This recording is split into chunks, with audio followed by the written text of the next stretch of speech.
سیالے ہوتے ہیں نا, موسیقی سننے کے عادی لوگ ہوتے ہیں, لوگ مولویوں پہ اور دیندار لوگوں پہ کہتے ہیں یار یہ میوزک نہیں سنتے, ان کو سکون کیسے ملتا ہے, کیسی بورنگ لائف ہے. میں نے بہت دفعہ ایک واقعہ سنا ہے, ہماری ایک کزن تھی, اب ہماری کزنیں بھی بیان سن رہی ہوتی ہیں, بہت پرانا واقعہ ہے, اس کو سمجھ میں نہیں آئے گا کہ اس کی بات ہو رہی ہے. تو تھوڑا سا ان کا لائف اسٹائل تھوڑا لگژری تھا, تھوڑا سا ماڈرن قسم کے. تو ہمارے گھر میں آئی تو میری جو ہمارے گھر کی خواتین ہیں ان سے کہنے لگی کیسا بورنگ تم لوگ کی زندگی ہے, ایکچولی کیسی بورنگ زندگی, نہ کوئی مووی دیکھ رہا ہے یہاں پہ, نہ کوئی میوزک چل رہا ہے, وہ آرام سے ہمارا تو جوائنٹ فیملی تھی پہلے, بہت پرانی بات ہے. تو والد صاحب گھر میں آتے تھے, سب بہن بھائی اکٹھے بیٹھ کے کھانا کھاتے تھے, اور سب شادی, زیادہ تر ہم بھائی ہمارے شادی شدہ تھے, تو سب پردہ بھی کرتی تھیں بھابیاں, تو بس صبح اٹھے نماز پڑھی, اسکول چلے گئے یا اپنے جو بھی کام نے, یعنی کوئی انٹرٹینمنٹ کی جو کوئی گھروں میں جیسے چیزیں ہوتی ہیں نا, ویڈیو گیم کھیل رہے ہیں, صحیح ہے نا, یا فلمیں دیکھ رہے ہیں, ڈرامے دیکھ رہے ہیں, یہ سب چیزیں نہیں تھی. شادی بھی ابھی کوئی ڈانس ناچ گانا, بھائی شادی بھی ایسے ہی آرام سے. اور میری شادی ایسے ہوئی تھی کہ مجھے رشتہ آیا تو ہم نے کہا ٹھیک ہے بھائی اوکے کر دیا, تو وہ لوگ پنڈی میں تھے, تو جب اوکے کر دیا تو پنڈی میں تھے, ٹھیک ہے نا, تو اب شادی کیسے ہوگی, ٹھیک ہے نا, وہ تو پنڈی میں تھے تو شادی کیسے ہوگی. تو اتنا تکلف تو کرنا پڑا کہ مجھے پنڈی جانا. تو میری والدہ چلے گئیں پنڈی میرے ساتھ, اور میرے بھائی بھاولپور میں تھے, بھائی اور بھابھی وہ بھاولپور سے ہی پہنچ گئے وہاں پہ. میں والدہ کے ساتھ پنڈی پہنچ گیا. وہیں مسجد میں کسی مولانا صاحب نے نکاح پڑھایا, ہم جہاز سے واپس آ گئے کراچی, میں میری والدہ اور ہماری اہلیہ واپس آ گئے. یہ ہو گئی شادی ہماری. کوئی پٹاخہ بھی جو شبرات کا ہوتا ہے نا وہ بھی نہیں پھوٹا. اچھا جب شادی ہو گئے واپس آ گئے, تو میں جمعرات کو بیان کیا کرتا تھا اپنی مسجد میں. تو وہ جمعرات کو میں پھر ناغا ہو گیا, کیونکہ میں شادی میں اپنی شادی میں گیا ہوا تھا. میں میرے کئی بیانات ناغے اپنی شادی کی وجہ سے ہوئے ہیں. لوگوں کے تو ناغے ہوتے ہیں نا, آج حضرت صاحب فلاں کی شادی میں گئے ہوئے ہیں, ہمارے جو ناغے ہوتے ہیں وہ اپنی شادی میں گیا ہوا ہوتا ہوں میں. بہت دفعہ ایسا ہوا ہے, تو میں اس دفعہ بھی اپنی شادی میں گیا ہوا تھا. تو وہ میری پہلی شادی تھی. تو میں جب واپس آیا ہوں تو اب کچھ لوگوں نے پوچھا مفتی صاحب کل آپ تھے نہیں جمعرات میں, ہم آئے بیان تھے نہیں. میں نے کہا میری شادی تھی. تو کہہ رہے پرسوں تو آپ ادھر ہی گھوم رہے تھے. تو یہ کیا ہو گیا, پرسوں تو آپ ادھر ہی گھوم رہے تھے. تو میں نے کہا کیا کہاں گھومتا پھر میں, آپ بتاؤ, جس کی شادی ہونے والی ہوتی ہے اس کو کہاں گھومنا چاہیے, کیا کرے آدمی. کہہ رہے کچھ بھی نہیں یار, تو بس ایسے ہی گئے ہو گئی ہماری. تو اب بتاؤ کوئی انٹرٹینمنٹ لائف میں کچھ ہوا, کچھ بھی نہیں یار. یہ کس قسم کی شادی ہے یار. لیکن اس قسم کی شادی کئی دفعہ ہو سکتی ہے. حقیقت بتا دوں آپ کو میں, یہ جو انٹرٹینمنٹ ہے نا, یہ ان لوگوں کو مہیا نہیں ہے جو اس قسم کی شادی نہیں کرتے. ایک دفعہ میں تو دھوم دھڑکا, پٹاخے, دولے آ رہے ہیں جناب, اس کے گلے میں ہار ڈالے جا رہے ہیں اور لفافے آ رہے ہیں, اس کے سارا ولیمے کا خرچہ ہم نے. پھر میں نے ولیمہ کیا, وہ بھی سادگی سے کیا. ولیمے میں ہم نے لفافوں پر پہلے پابندی لگا دی, کسی کو لفافہ لانے کی اجازت نہیں, اپنے خرچے پہ کریں گے ہم جو بھی ہوگا. وہ سادگی سے کیا, وہ بھی کوئی زیادہ دھوم دھڑکا نہیں تھا. تو وہ ولیمہ آپ ہال میں بھی کر سکتے ہو, غلط نہیں ہے, اللہ نے آپ کو پیسہ دیا تو آپ ذرا اچھے طریقے سے کر لو. تو اب کیا ہوا کہ جب لوگ آئے ہیں تو وہ بھی حیران ہو رہے ہیں یار یہ کس قسم کا حساب کتاب چل رہا ہے. تو لفافوں پر بھی ہم نے پابندی لگا دی, کوئی لفافہ لانے کی. اچھا پابندی لگاؤ تو کوئی بھی الحمدللہ لے کے بھی نہیں آیا. یعنی اس کا مطلب لوگوں کے ذہن میں پہلے سے ہوتا ہے کہ یار یہ جان چھڑاؤ لفافوں سے. تو ولیمہ میں دولہا ولیمے کے سارے پیسے کیا کر لیتا ہے, لفافوں میں ریکور ہو جاتے ہیں. تو اس پہ بڑا خوش ہوتا ہے کہ مولویوں کی شادی دیکھو کتنی سادہ سے, ایک 5 روپے بھی نہیں ملے, نہ کوئی پٹاخہ پھوٹا, نہ کوئی فائرنگ ہوئی, نہ کوئی ہلا گلا ہوا. تو ان کی زندگی میں انٹرٹینمنٹ بالکل بھی نہیں ہے.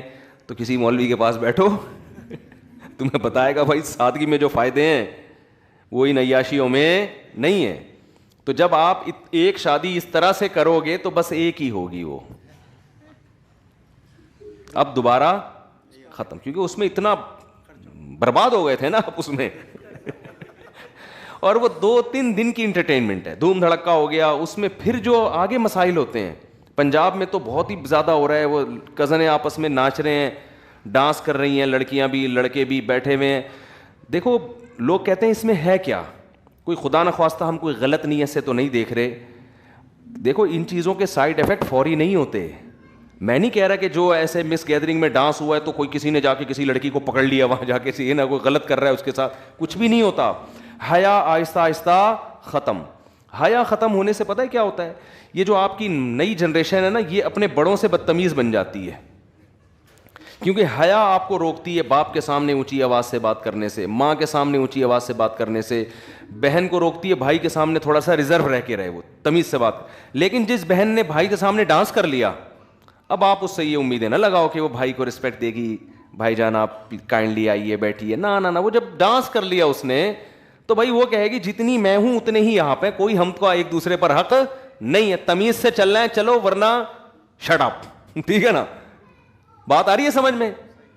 پھر وہ جو جذبے ہیں نا, بھائی جو بہنوں کے لیے جان دے دیا کرتا, اس کو جناب اس کے لیے نچھاور کر دی اپنی زندگی, یار اس کی حفاظت کرنی ہے, اس پہ پیسہ خرچ کرنا ہے, یہ اگر بیوہ ہو گئی تو کوئی بات نہیں میرے گھر میں, یہ سب چیزیں کہیں ختم. اخپل زندگی, آپ اپنی لائف, میں اپنی لائف کو انجوائے کروں گا. یہ آہستہ آہستہ یہ ہوتا ہے یہاں آ کے. ہر گناہ کے ایک زہریلے اثرات ہیں جو فوری طور پر نہیں نظر آتے. گورے سے یہی تو غلطی ہوئی ہے, اس نے کہا جو لبرل لوگ یہی تو غلطی کرتے ہیں, کہہ رہے کیا ہو گیا, گانا سنتا ہے تو کیا ہو گیا, گانا سننے سے کیا ہو گیا, ڈانس کرنے سے, یہ جو بےہودہ قسم کے, ایک تو وہ اتنگ ہوتا ہے بیچارے ہمارے کے پی کے والوں کا, وہ تو ویسے سادہ طریقے سے نا ایسے ہی گول گول گھوم رہے ہوتے ہیں, وہ تو ڈانس ہی نہیں ہوتا نا, وہ تو ویسے ہی, تو وہ قبائلی ایک رقص ٹائپ کا ہوتا ہے, تو وہ تو ایک الگ چیز ہے. لیکن یہ جو پراپر, یہ جو, اب میں اس کو یہ نہیں کہہ رہا کہ وہ کیا کریں آپ لوگ, لیکن اس پہ یہ والا بیان نہ فٹ کر دیں کہ ان پہ فتوے لگا دیں جا کے, وہ کیا کر رہا ہے بیچارہ, تھوڑا سا ہل رہا ہے نا وہ شادی میں سادہ طریقے سے. تو ہر چیز کی ایک, بھائی سگریٹ کے جو اصول ہیں وہ چرسیوں پہ تھوڑی لگیں گے, چرس الگ چیز ہے, ہیروئن, میں ہیروئن کے خلاف بیان کروں, آپ سگریٹ والوں کو جا کے فتوے دینا شروع کر دو, تو وہ ایک الگ چیز ہے. کے پی کے میں یا بعض دیہات میں ہوتا ہے کہ وہ کیا ہوتا ہے کہ تھوڑا سا ڈھول رکھ کے نا, اتنگ کہتے ہیں اس کو, اتنگ کہتے ہیں نا, وہ تھوڑا سا اتنگ مار رہے ہوتے ہیں. وہ افغانستان میں سنا ہے کہ وہ جو مجاہدین تھے نا وہ بھی کرتے تھے لڑائی سے پہلے نا, مجاہدین کی عادت تھی افغانستان میں, جو نہیں رشیا کے خلاف لڑتے تھے, پھر یہ طالبان کا بھی سنا ہے, یہ لوگ کیا کرتے تھے کہ جب بھی جنگ سے پہلے نا تھوڑا سا ڈھول بجا کے یہ والا اتنگ کرتے ہیں, یہ تھوڑا سا گھومتے ہیں, یہ تھوڑا سا وہ کرنے کے لیے, اپنے آپ کو موٹیویٹ کرنے کے لیے کہ ہم کوئی جنگ کو ٹینشن ہی نہیں لے رہے. تو خیر, تو یہ جو ڈانس ماس آج کل ہو رہے ہیں, ان میں ہوتا کیا ہے, جب آپ کی حیا نکلے گی تو اب اس کے پھر آگے جا کے سائڈ افیکٹ بہت ختم. ماں باپ کہتے ہیں ہماری بیٹیاں ہمارے کنٹرول میں نہیں. او بھائی کنٹرول میں کیسے ہیں, جب ایک لڑکی اپنے والد کے سامنے ڈانس کر رہی ہے تو باپ کا مقدس رشتہ اور حیا ویا ختم. اب وہ نہیں ہوگا کہ وہ ابا کو, آپ اپنی بچیوں کو عادی بناؤ, باپ کو دیکھ کے سر پہ دوپٹہ لے لیا کریں, وہ تو دیکھو آپ کا کتنا احترام کرے گی, آپ کی بات مانے گی, آپ کی مرضی کے خلاف نہیں چلے گی. اور یہ چیز ترقی میں رکاوٹ نہیں بنے گی. اگر جوان لڑکی اپنے ابا کو دیکھ کے تھوڑا سا سر پہ چادر لے لیتی ہے, یہ چادر نہیں لیتی, تھوڑا سا ریزرو ہو جاتی ہے کہ بھائی ابا آ رہے ہیں, تھوڑا سا گلے میں دوپٹہ لے لو, تو کیا اس سے ترقی کا کیا تعلق ہے بھائی؟ یعنی لوگ سمجھتے ہیں اگر ہم اتنی تہذیب اور تمدن کے ساتھ چلیں گے نا اپنے گھروں میں تو ہم تو انگریز کا مقابلہ کر ہی نہیں سکتے. ابے بھائی, اس سے اللہ کی قسم کوئی تعلق نہیں ہے. یعنی ان چیزوں کے, یہ جو دماغ میں آپ لوگوں نے بٹھا لیا ہے نا کہ ہم اپنے گھر میں مذہبی ماحول لے کر آئیں گے تو ہمارے اچھے ڈاکٹر نہیں پیدا ہوں گے, اچھے انجینئر نہیں پیدا ہوں گے, میں آپ کو حلفیہ کہتا ہوں اس سے زیادہ اچھے پیدا ہوں گے. کیونکہ تمیز والا آدمی جس کی سوچیں دائیں بائیں نہ گھومتی ہوں, وہ زیادہ اچھے طریقے سے پڑھ بھی سکتا ہے, زیادہ اچھے طریقے سے. دیکھو جامعۃ الرشید جب سے آیا ہے نا عصری تعلیم میں, ہمارے طلبا کو جامعۃ الرشید نے جب سے کہا نا کہ ڈاکٹر بھی بنو, انجینئر بھی بنو, ایم بی اے بھی کرو, بی بی اے بھی کرو, یہ ساری ڈگریاں, الحمدللہ جامعۃ الرشید کا رزلٹ دوسری یونیورسٹیوں سے آگے ہے.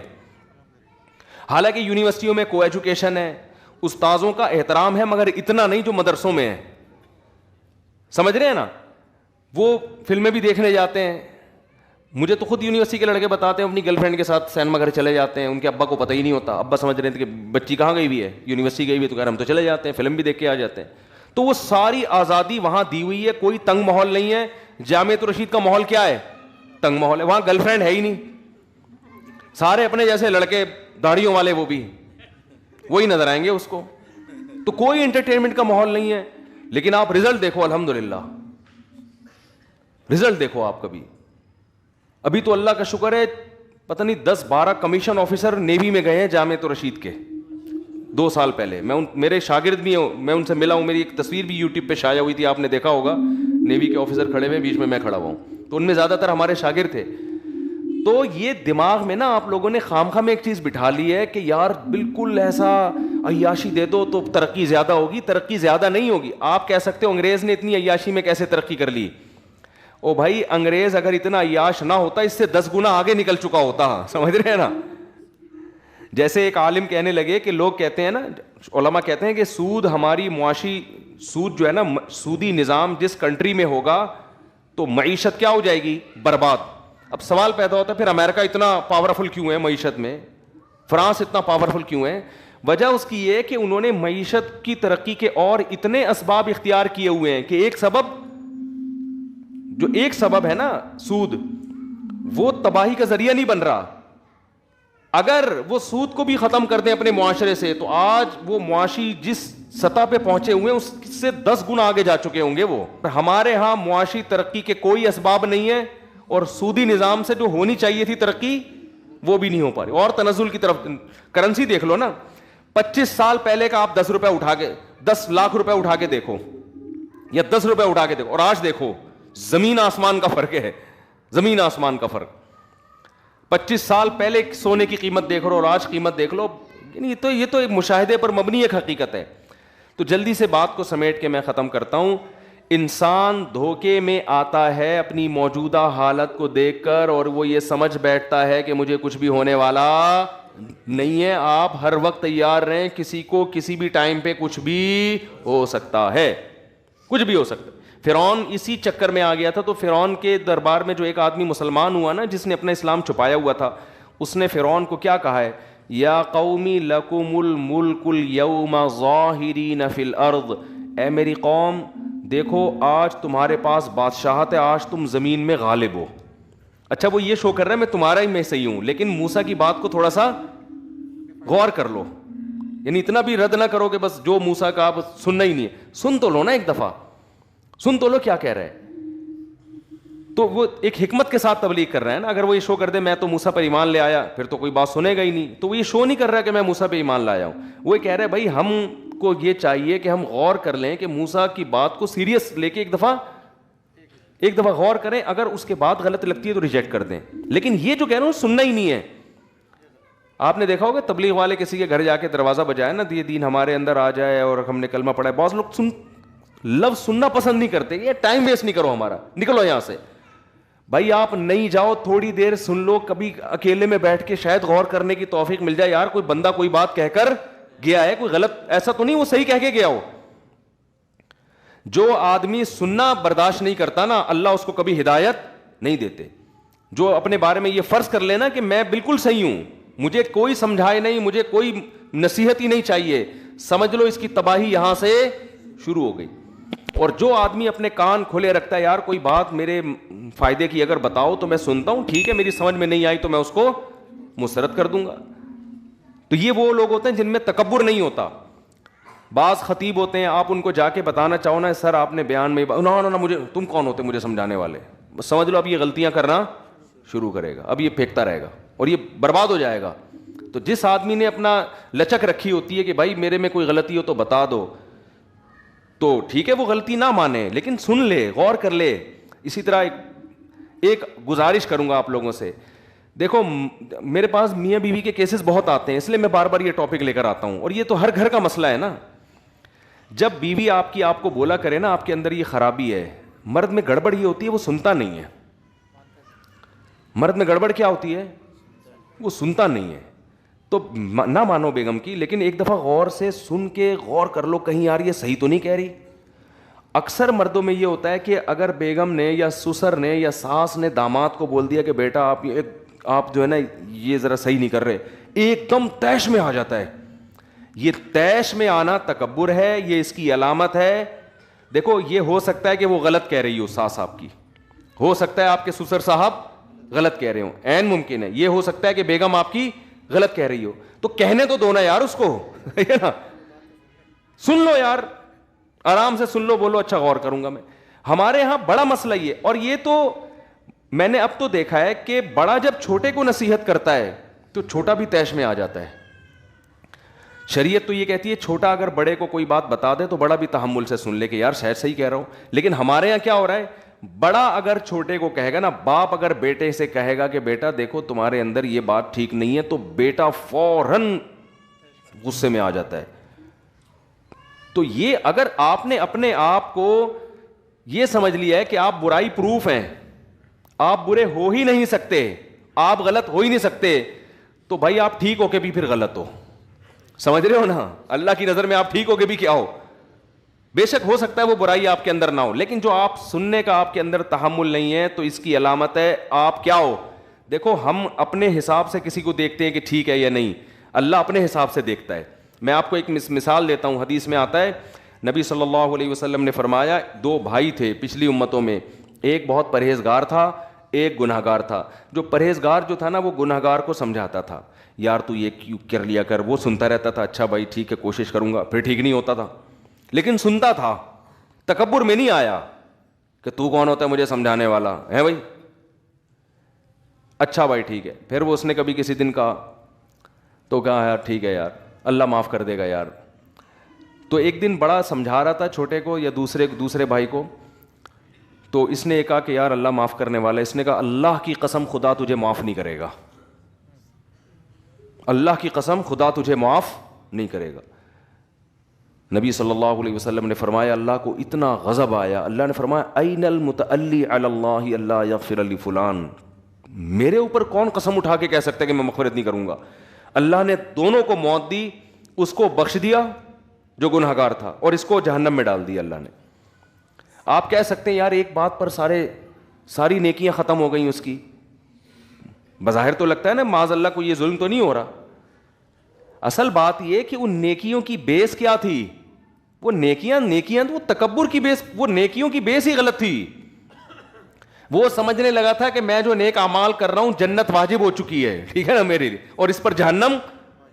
تو جب آپ کے یہ کانسیپٹ ہی غلط ہے تو اس کا مطلب اللہ کی نظر میں وہ گنہگار نیک تو نہیں تھا, لیکن آپ سے زیادہ نیک تھا وہ, کیونکہ آپ کی نیکیوں کی بیس ہی غلط تھی. آپ کو تو نیکی کرنی چاہیے تھی, بھائی ہم اللہ کو خوش کرنے کے لیے کر رہے ہیں, اللہ اپنے فضل سے نیک لوگوں کو جنت میں داخل کرتا ہے, اللہ پر لازم نہیں ہے, میں تو نیک کر کے بھی میں اللہ کا شکر کہاں ادا کر رہا ہوں.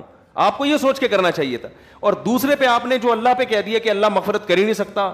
یہ اس کی مثال ایسے جیسے کوئی کسی سے چندہ مانگنے کے لیے جائے, اس کی مرضی دے نہ دے. ایک آدمی کسی سیٹھ صاحب کے پاس گئے جو بڑے سخی تھے, جو ہر ایک کو لٹایا کرتے تھے نا, بڑے سخاوت, اور ان کو اپنی سخاوت پہ بڑا ناز بھی تھا. آپ نے کیا کیا کہ ایک آدمی ان سیٹھ صاحب کے پاس چندہ لینے کے لیے گیا, اتفاق سے اس دن سیٹھ صاحب نے اس کو کسی مصلحت سے نہیں دیا, منع کر دیا.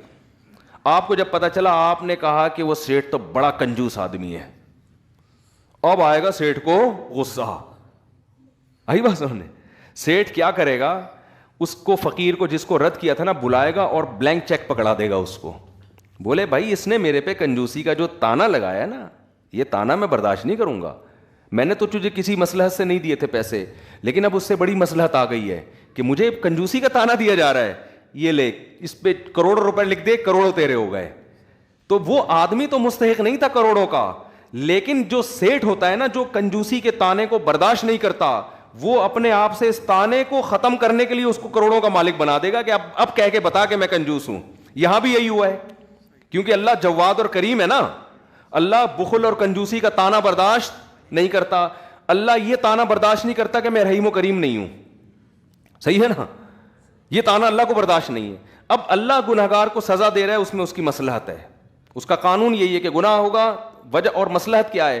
ام نجعل المتقین کالفجار, اللہ فرماتا ہے اگر میں سارے گناہ گاروں کو بخش دوں, سزا ہی نہ دوں, تو جو گناہ سے بچے ہیں اور جو گناہ کرنے والے ہیں وہ سیم ہو جائیں گے. تو بچنے والے کہیں گے اللہ جب سبھی کی مغفرت کرنی تھی تو ہمیں اتنا تکلف کرنے کی ضرورت کیا تھی. ٹھیک ہے, ہم نماز پڑھ رہے ہیں فجر کی, ہم جناب روزے رکھ رہے ہیں, ہم نظروں کی حفاظت کر رہے ہیں, اور یہ تاڑو ایک نمبر کا, کوئی انٹی اس نے محلے کی چھوڑی نہیں ہے, یہ بھی اسی جنت میں, میں بھی اسی جنت میں, تو ہم بھی یہی کر لیتے, ہم بھی تاڑو بن جاتے. تو قرآن کہہ رہا ہے ام نجعل المتقین کالفجار, یہ کیسے ہو سکتا ہے کہ میں نیک لوگ اور پرہیزگاروں کو ایک جیسا ٹھکانہ دے دوں. تو عام اصول اللہ کا یہی ہے, گنہگار کو ملے گی سزا, وہ سزا بھگتنے کے بعد جنت میں جائے گا, اور نیک آدمی وہ پہلے ہی جنت میں جائے گا, اور جنت میں جائے گا بھی اونچے درجات میں. تو قانون یہی ہے. اب اسی قانون کے مطابق اللہ تعالیٰ چاہتے کیا کرتے, جو بھائی گناہگار تھا اس کو کیا ملنی چاہیے تھی, سزا. اصول تو یہی تھا. لیکن جب اللہ کو تانا دے دیا نا کہ اللہ تو اللہ کی قسم مغفرت کر ہی نہیں سکتا, یہ ایسے جیسے بڑے سیٹھ کو آپ کہہ دو خدا کی قسم اس کی جیب سے کوئی 5 روپے نکال کے دکھائے, وہ کہے گا بھائی تو مجھے کیوں چیلنج کر رہا ہے, ٹھیک ہے نا, مجھے کیوں چیلنج کر رہا ہے. وہ 5 نہیں, وہ 5 کروڑ نکال کے دے گا, اور آپ کو تپانے کے لیے دے گا وہ. تو یہاں کیا ہوا ہے, اللہ کو یہ تانا دے دیا کہ وہ رحم نہیں کر سکتا, بندوں کو معاف نہیں کر سکتا. تو اب اللہ کو کی جو صفت ہے نا, جو غیرت والی صفت, وہ صفت جوش میں آئی ہے کہ میرے کو یہ کہہ دیا میں کسی گناہگار کو بخش نہیں سکتا, میں بخشوں گا اس کو, ٹھیک ہے نا, میں بخشوں گا, کر لے کیا کرنا ہے تو نے. تو وہ غریبی میں اس کی کیا بخشش ہو گئی, غریب. اس نے آخرت میں بھائی سے گلے مل کے کہے گا یار نیکیاں تو نے کی ہیں, فائدہ کس کو پہنچا دیا مجھے. تو اللہ بھی کہے گا بھائی تو بخشنے کے قابل نہیں تھا, لیکن ہم نے تو یہ اپنے آپ سے, میں یہ تانے کو بری کرنا چاہتا ہوں کہ میں گناہگار کی مغفرت ہی نہیں کر سکتا. یہ تانا مجھے, جیسے یہودیوں نے کہہ دیا تھا نا, قرآن میں آتا ہے کہ یہودیوں نے کہہ دیا اللہ کے بارے میں, جب نبی صلی اللہ علیہ وسلم ہجرت کر کے مدینہ گئے نا, تو یہودیوں کی معیشت بھی بیٹھنا شروع ہو گئی, کیونکہ لوگ مسلمان ہو رہے تھے, اس طرف آ رہے تھے, تو یہودیوں کے کچے چھٹے ختم ہونا شروع ہو گئے. تو یہودیوں نے کہنا شروع کر دیا ید اللہ مغلولہ, اللہ کے ہاتھ تنگ ہے, ایسے ترسا کے دیتا ہے. اللہ کو اتنا غصہ آیا کہ قرآن میں اللہ نے آیتیں نازل کیں, وقالت الیہود ید اللہ مغلولہ, یہودی کہتے ہیں اللہ کے ہاتھ بندھے ہوئے ہیں.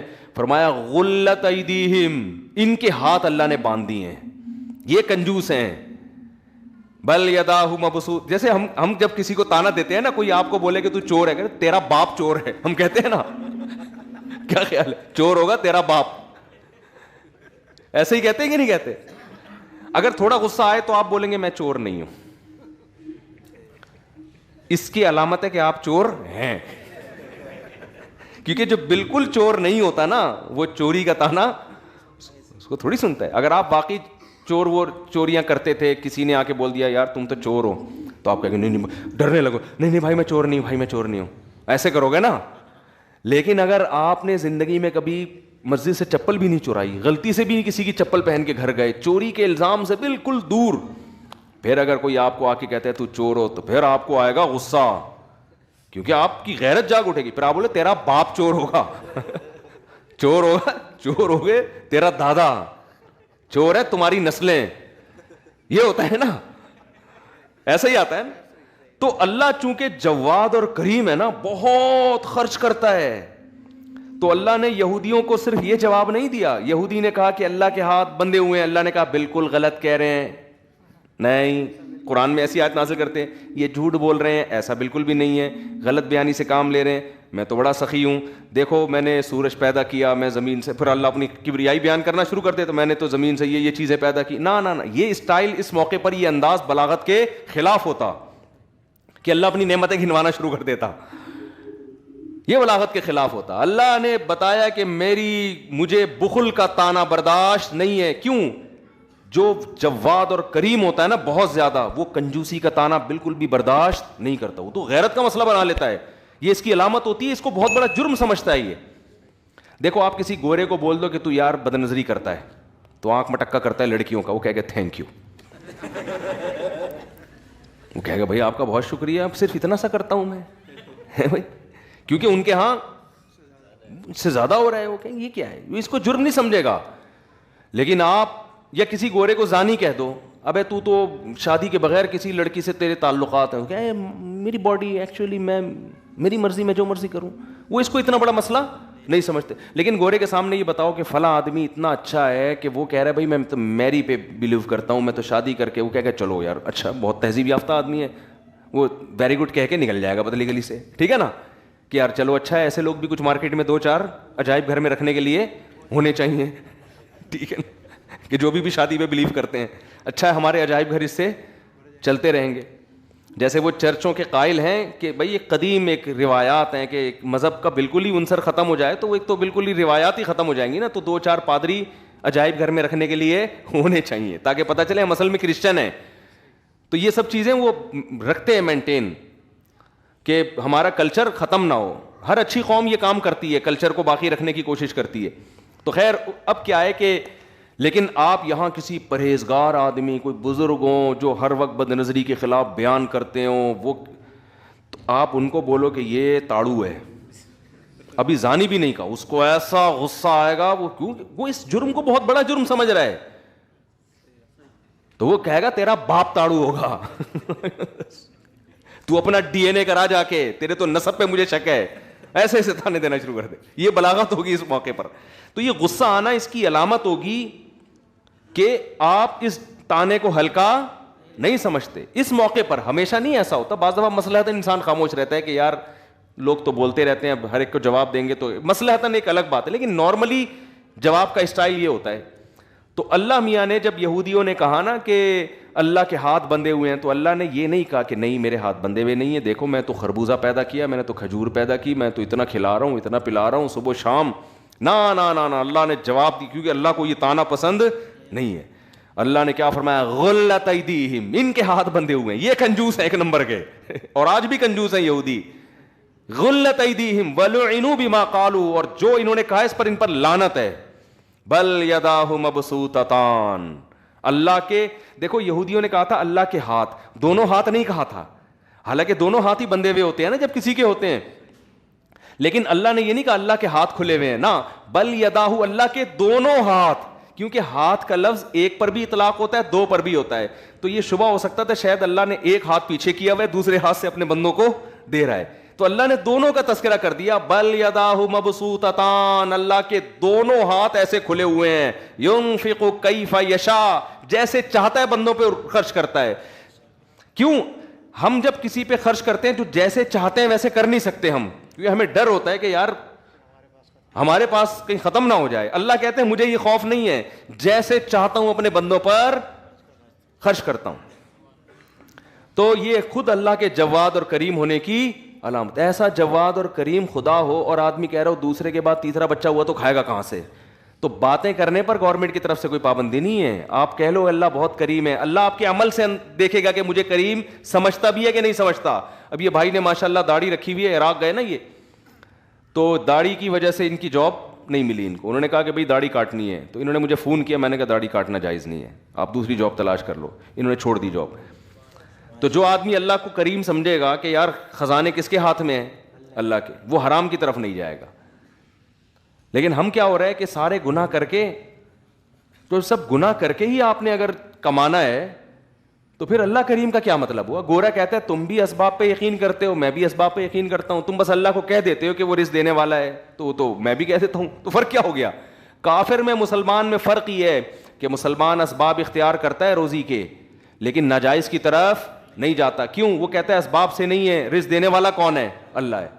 پھر بھی اگر رزق نہ ملے نا تو سمجھ لو کہ اللہ کی مصلحت میرے ساتھ یہی ہے, وہ مجھے آزمانا چاہتا ہے. کیونکہ جس کے پاس ہو وہ نہ دے رہا ہو تو کوئی مصلحت ہوتی ہے نا. باپ کی جیب میں پیسے بھرے ہوئے ہیں, بچہ جیب خرچی مانگ رہا ہے, باپ نہیں دے رہا, اس کا یہ مطلب نہیں ہے کہ بھائی باپ ظالم ہے. باپ کچھ اور چاہ رہا ہے, باپ چاہ رہا ہے تمہارے لیے بڑی پراپرٹی خرید لے اس سے, باپ چاہ رہا ہے کہ تمہاری عادت نہ خراب ہو جائے, تم کہیں عیاشیوں میں نہ پڑ جاؤ. تو کوئی مصلحت سے نہیں دے رہا تو اسی میں خیر ہے. تو بعض دفعہ اللہ کسی کو زیادہ روزی دے دیتا ہے, بعض دفعہ کسی کو تنگ روزی دیتا ہے کسی مصلحت سے. جس کی روزی تنگ کر دی وہ اسی میں خوش رہے کہ اسی میں میری خیر ہوگی. تو بات کو ختم کرتا ہوں میں. تو فرعون کو, حامان کو دنیا کی ظاہری حالت دیکھ کر یہ خیال گزرا کہ ہم ہمیشہ اسی طرح رہیں گے. جوان آدمی یہ سمجھتا ہے میں ہمیشہ اسی طرح رہوں گا, خوبصورت یہ سمجھتا ہے میں ہمیشہ ایسا ہی رہوں گا, دولت مند سمجھتا ہے میں ہمیشہ ایسے ہی رہوں گا. بھائی یہ تھوڑے دن میں ٹائم ختم, اور جب آپ کا ٹائم آئے گا نا, پڑے ہوئے ہوگے بستر پہ اور قسم پرسی کی زندگی گزار رہے ہوگے, تو آپ کو اور مجھے عبرت ہوگی, لیکن ہمیں دیکھ کے دوسرے کو پھر بھی عبرت نہیں ہوگی. سمجھ رہے ہیں, ہمیں تو عبرت ہو جائے گی یار ہم کیا کرتے رہے ہیں, ٹھیک ہے نا, جہاں تو کہیں اور رہے ہیں, تیاری ہم نے کہیں اور کے لیے کی. نظر سوئے دنیا, قدم سوئے مرقد, کہاں جا رہا ہے کدھر دیکھتا ہے. قدم ہے قبرستان کی طرف, دل لگا رہا ہے بحریہ ٹاؤن کے پلاٹوں میں. ابے بحریہ کے قبرستان میں ہی دل لگا لے تو, کیوں, وہ تو یقینی ہے نا, بحریہ ٹاؤن جو بھی جائے گا بالآخر وہاں کے قبرستان میں تو جائے گا, تو وہاں کا کی طرف توجہ ہی نہیں ہے. تو شاعر نے کہا ہے, مرقد کہتے ہیں قبر کو, نظر سوئے دنیا قدم سوئے مرقد. تیری نظر دنیا کی طرف ہے, چل کے کہاں جا رہا ہے؟ قبر کی طرف. کہاں جا رہا ہے؟ کدھر دیکھ رہا ہے؟ ایک آدمی کے سامنے گٹر کا ڈھکن کھلا ہوا ہو اور وہ پیچھے دیکھ کے جا رہا ہو, تو اگلا کہے گا بھائی جدھر کو جا رہا ہے دیکھ بھی تو ادھر ہی کو نا. یا تو ادھر ہی جانا شروع کر دے جہاں کو تو جا رہا ہے. دیکھ پیچھے رہا ہے بلڈنگوں کی طرف نا, خوبصورت بلڈنگ ہے یار زبردست, اور ادھر کو چلتا ہوا جا رہا ہے, آگے گٹر کھلا ہوا ہے.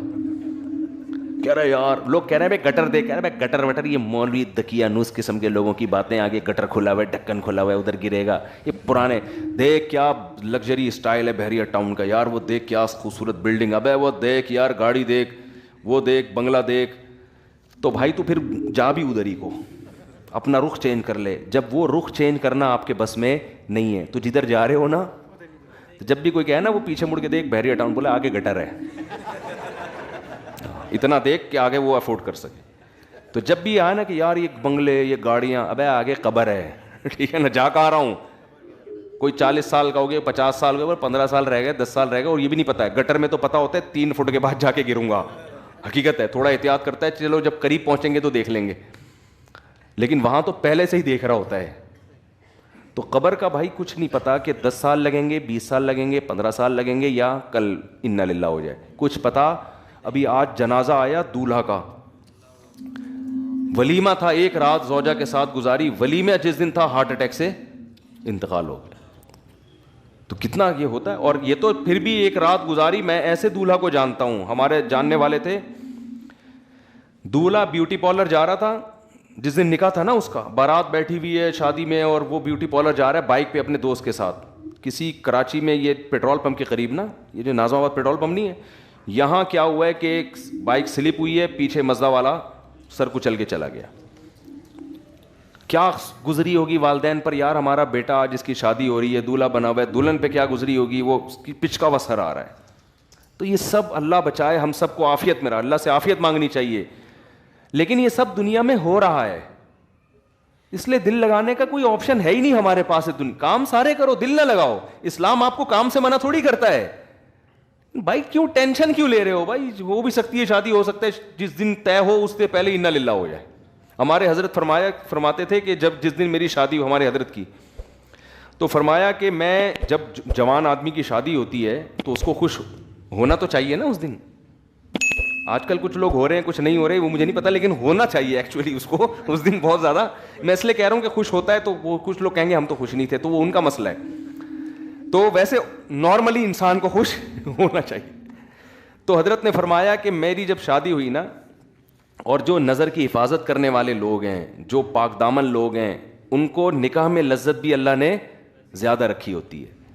تو حضرت فرماتے ہیں کہ میں جب گھر والوں کے پاس جانے لگا تو میں نے دل میں سوچا کہ اگر اس وقت موت کا فرشتہ آئے اور کہ چل بھائی آخرت کے لیے, تو تیرے دل پہ کیا گزرے گی, ہے بھائی.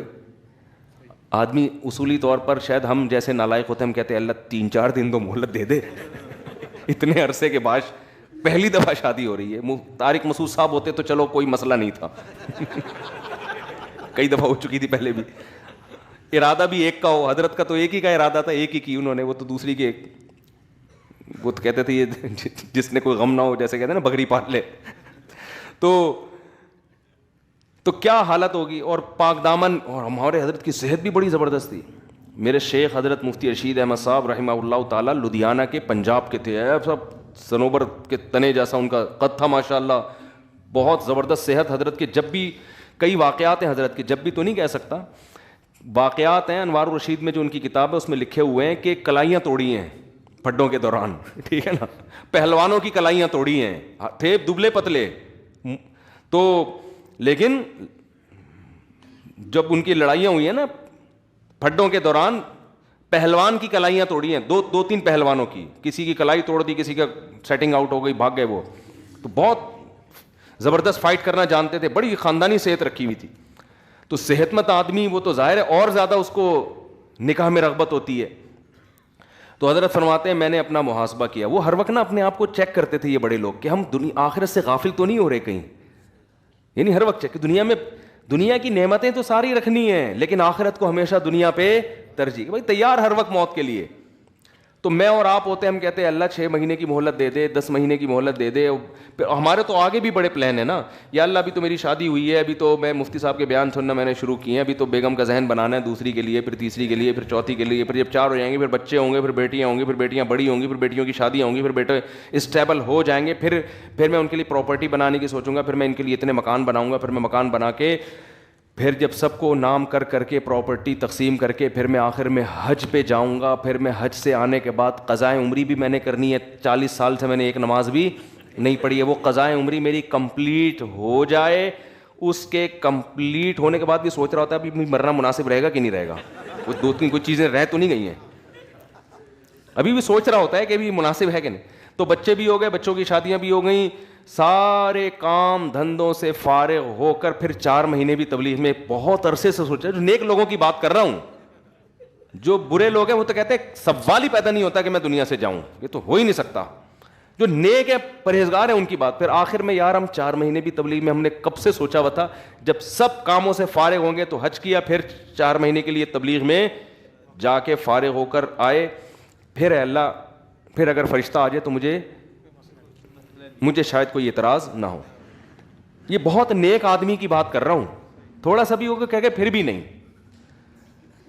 صحیح ہے نا, پھر بھی نہیں. تو ہم میں سے ہر شخص نے یہی پلان کیا ہوا ہے.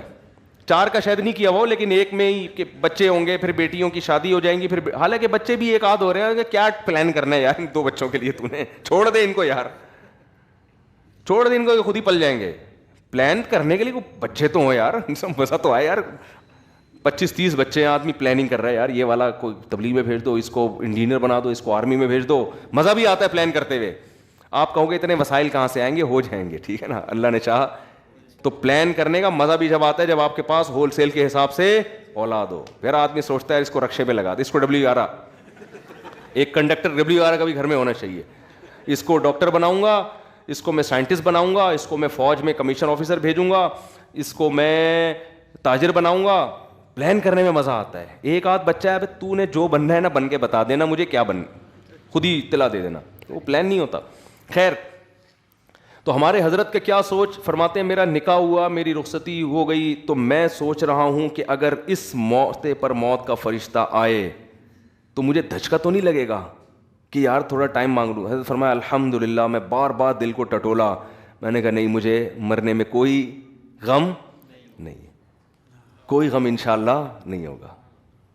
صحیح ہے نا, یہ شریعت ہم سے یہ چاہتی ہے, شریعت ہم سے یہ چاہتی ہے. تو ہم لوگ اس پہ ہیں نہیں, تو یہ بن جائے تو اس کا سب سے بڑا فائدہ ہے زندگی خوشی میں. وہ میں موسیقی کی بات پھر اگلے بیان میں کروں گا انشاءاللہ, کہ جو کہتے ہیں نا موسیقی یہ لائف میں بورنگ, وہ جو ہمارے کزن کا میں بتا رہا تھا نا, یہی بورنگ لائف. تو بات یہ ہے کہ جس لائف کو آپ بورنگ سمجھ رہے ہو نا, خوشیاں اسی میں ہیں. اور جس لائف کو آپ سمجھ رہے ہو نا انٹرٹینمنٹ, وہ ایسے انٹرٹینمنٹ ہے جیسے چرسی کو, ہیروئن کو چرس پیتے ہوئے مزہ آتا ہے, بس وہ چرس کے دوران ہی آتا ہے, اس کے بعد پھر ختم, پھر وہ زیادہ ڈپریشن میں جاتا ہے. چرسی آپ کو پتہ ہے جو لوگ چائے نہیں پیتے ان کو غصہ کم آتا ہے, چائے پینے والوں کو زیادہ. میں بھی پیتا ہوں چائے, عادت پڑی ہوئی ہے, لیکن کوئی بہت زیادہ یعنی بہت زیادہ فرق نہیں ہے. چائے تو سب سے کم درجے کا ہے نا, کیفین. نہ پیو تو اچھا ہے, پی رہے ہو تو میں نے 2-3 ڈاکٹروں سے کہا, انہوں نے کہا یار سٹا نہیں لگا رہے, چرس نہیں پی رہے, تو چلو یار اتنا مارکیٹ میں چلتا ہے. اور مجھے چائے کی عادت لوگوں نے ڈالی ہے, میں نے چھوڑ دی تھی, 1 سال چائے چھوڑ دی تھی کہ فضول چیز ہے, کیا کرنا ہے پی کے. بہت ہنسی خوشی زندگی گزر رہی تھی. پھر وہ لوگوں نے پلا کے نا, ہمارے KPK کے لوگ سخی اتنے ہیں کہ اگر چائے نہیں پیو نا تو پھر یہ دمبا کھلاتے ہیں. پیٹ بھرا ہوا ہے نہیں کھا سکتا دمبا بھائی, کہہ رہے ہیں پھر کولڈ ڈرنک پلاتے ہیں. وہ کہہ رہے ہیں ہمارے یہاں مہمان آیا, یہ کیسے ہو سکتا ہے کہ یہ خالی پیٹ چلا ہے, تیرا باپ بھی کھائے گا.